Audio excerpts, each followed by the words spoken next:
নমস্কার বন্ধুরা, আমি সঞ্চিতাস এসেন্স রেসিপিসে আপনাকে স্বাগত। এই গরমের দিনে সুস্বাদু রেসিপি খুঁজছেন? তাহলে এই রেসিপিটা আপনার জন্য একদম পারফেক্ট। লিচু দিয়ে তৈরি করব ক্যারামেল ক্ষীর। এই রেসিপিতে ভীষণ ইজি।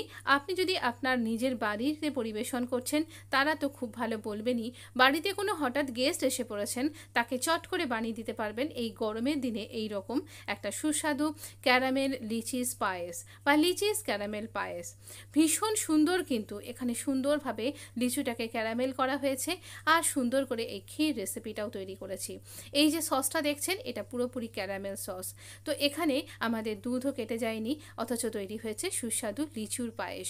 এই লিচুর পায়েস তৈরি করবার জন্য আমি আয়রন কড়াই নিয়ে নিয়েছি, আর সেখানে যাতে চিপকে না যায় আমার দুধটা, আমি একটুখানি জল দিচ্ছি 1 কাপ ঘন করে নেওয়া দুধ। দেখতেই পাচ্ছেন অনেকখানি রাবড়ি মতনও পড়ে গেছে।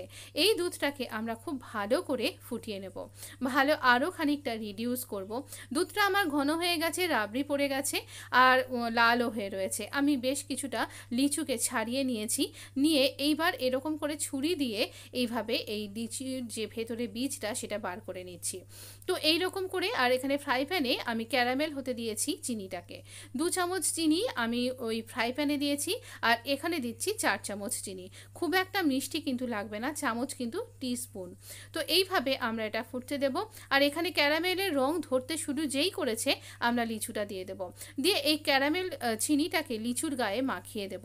এখানে খুব বেশি আপনাকে ঝামেলা করতে হবে না। এই রকম করে আমরা এবার একটু জল দিয়ে নেব, যাতে এটা গলে যায় ক্যারামেলটা। দেখুন আমার ক্যারামেলটা ভালো করে গলেও যাচ্ছে, আর এটা লিচুর সাথে একেবারে মেখে যাচ্ছে। এই রকম অবস্থায় আমরা এটাকে ছেড়ে দেব। এটা এরকমভাবেই হতে থাকুক। চলুন দুধটার দিকে নজর দিই। দুধটা আরও খানিকটা ঘন হবে। আপনার কাছে যদি খোয়া ক্ষীর থাকে বা গুঁড়ো দুধ, সেটা দিন। আমি এখানে দুধকেই ঘন করে রেখে দিয়েছিলাম আলাদা করে আরেকটা পাত্রে, সেই ঘন দুধটা আমি এখানে দিলাম। মানে ঘন ক্ষীর বা রাবড়িও বলতে পারেন। সেটা দেওয়াতে এটা আরও তাড়াতাড়ি রেসিপিটা তৈরি হয়ে যাবে। আপনার এবং আমার সময় বাঁচানোর জন্য এইটা করা আর কি। এখানে আপনি ইচ্ছা করলে গুঁড়ো দুধ ব্যবহার করতে পারেন, তবে হ্যাঁ, বাড়ির তৈরি এই ক্ষীরের স্বাদই কিন্তু আলাদা হয়ে থাকে। দোকান থেকে কেনা খোয়া ক্ষীরও এর সাথে যোগ করতে পারেন। এবার আমরা আরও ঘন করে নেব। এটা আস্তে করে ফুটতে দেব, কিন্তু খেয়াল রাখতে হবে আপনার তলা যেন লেগে না যায় এই পায়েসটা, তাহলে তো বাজে লাগবে, তলা ওঠা গন্ধটা বেরিয়ে যাবে না। তো এটা এইরকমভাবে তলাটা ঘষে ঘষে নাড়াচাড়া করতে হবে, এবং সমস্ত সাইড থেকে যে ক্ষীরটা জমছে সেটাও স্ক্র্যাপ করে এর সাথে মিশিয়ে দিতে হবে। এটা কিন্তু ছেড়ে চলে গেলে হবে না। এই রকম করে আমরা দুধটাকে আরও ঘন করে নিচ্ছি, একেবারে ক্ষীরের মতন ঘন করে নিতে হবে এই রকমভাবে। তো দেখতেই পাচ্ছেন আমার এমনিতেই ঘন দুধ ছিল, তার সাথে আরও ক্ষীর মিশিয়েছি, আর একটু রিডিউস করছি, আর এই রকম করে বারবার করে আমরা এটাকে ঘন করে নিচ্ছি এইভাবে। তো এর চারপাশ থেকে এই স্ক্র্যাপ ক্ষীরটা মিশিয়ে দিতে ভুলবেন না। আমার ক্ষীর কিন্তু রেডি হয়ে গেছে। এবার বাটিতে সার্ভ করবার পালা। বাটিটা এরকম করে সেট করে নিলাম, আর এবারে আমি প্রথমে দেব আমাদের এই ক্ষীরটা। একটুখানি ঠান্ডা হতে দেবেন, 5 মিনিট মতন ঠান্ডা হতে দেবেন। আর আমি এখানে 3টে পাত্রে এইরকম করে সার্ভ করছি। আপনি আপনার মতন করে পরিবেশন করুন। এটাকে খুব ঠান্ডা চিল্ড করেও পরিবেশন করতে পারেন, পুরোপুরি কিন্তু আপনার পছন্দ মতন।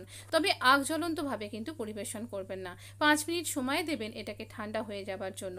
তো আমার এখানে ক্ষীরটা পরিবেশন করা কিন্তু হয়ে গেছে। এবারে এর ওপরে দিচ্ছি ওই ক্যারামেল লিচুগুলো। অপূর্ব স্বাদের কিন্তু হয়ে গেছে, একদম অনবদ্য।